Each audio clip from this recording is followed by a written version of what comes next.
And maybe 2, 3 days later, man, I was in fucking LA, man, in a booth writing the first record I ever recorded was the G'd Up record.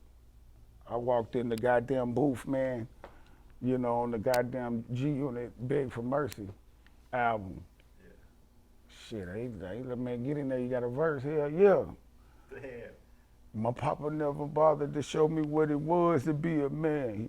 Man, listen, man, I look up and then the music stopped. My motherfucker said, hey, say that this way.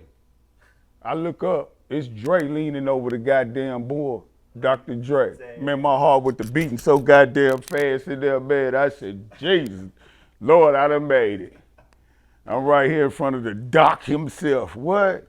To this day, man, Dre, shout out to Dre, shout out to M.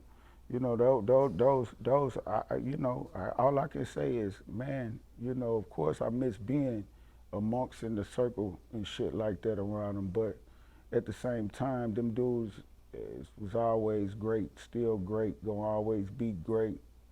Two of my favorites individuals and shit like that. And it is what it is, man. We're gonna keep this thing rolling, though. You dig what I'm saying? Yeah, I respect that. Yeah. That's dope, man. Damn, I didn't know that about G'd Up because I always wanted to do the 20th anniversary for Beg Man, for a lot of Mercy. people don't even know Eminem mixed Bloodhound. Oh yeah. I think I learned that. Yeah, You Gersh, learned that's that? right. Yeah, that shit's crazy. Bro. Eminem is a fucking genius in real life. He'll turn it into like a movie. The record. Like, Yeah, he's something different though. He just, some people so fucking talented, man, to the point where it's just like unreal. He was one of them. So it's like, him is one of them motherfuckers where it's like, man, listen.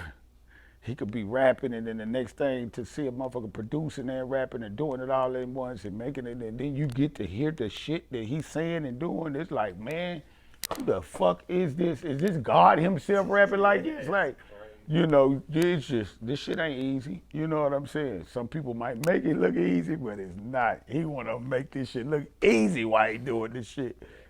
So yeah, I always give M and Dre they props, you know what I mean? But M mixed that record, man. That was the first time that kind of they was like, yo, man, before I had actually got out there with him, I had got him the Bloodhound record.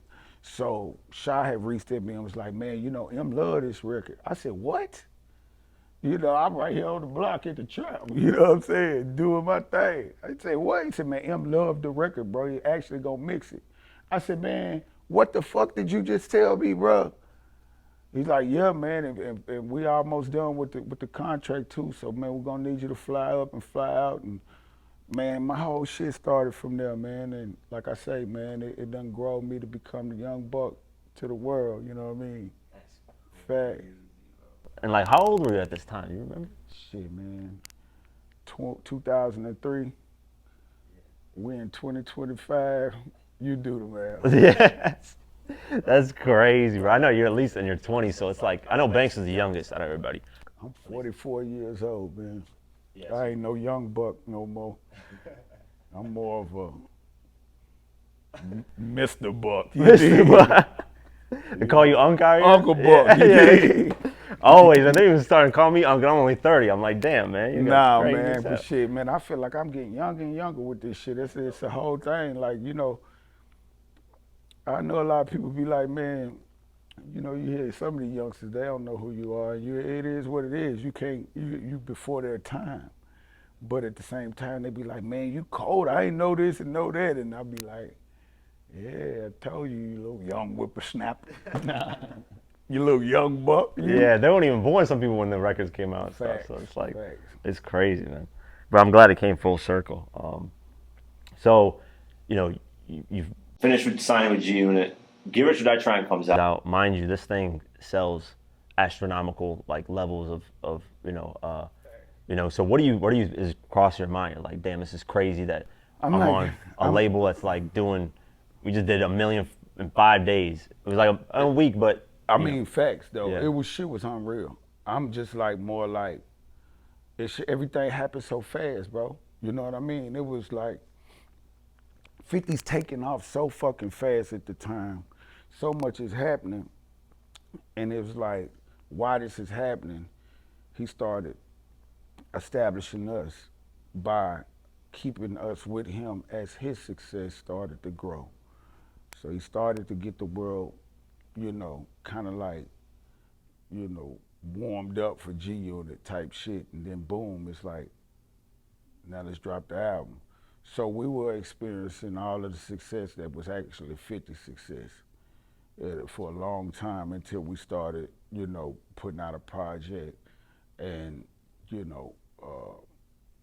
experiencing our own reaps from our, from experiencing our own, energy and establishing ourselves as individual artists and personality and likeness. It started to come out like that once he started to put out the G Unit albums. And then from there, that's when, you start to really feel it, because now people starting to buy off into you and hearing you for more versus than just being featured on 50's album and him blowing up. Like I say, homie know what he was doing when it came to creating what he created with G Unit, because he definitely took us with him the whole way. If you want to see this full interview without having to wait, you can join our YouTube memberships program for just $8 a month. You get the full interview, behind the scenes footage, and no ads. If you want more, you can join our Patreon at patreon.com/diverse mentality. And for $10 a month, you can not only get these full interviews immediately, but also get uncut and ad-free documentaries as well. The link is in the description for both.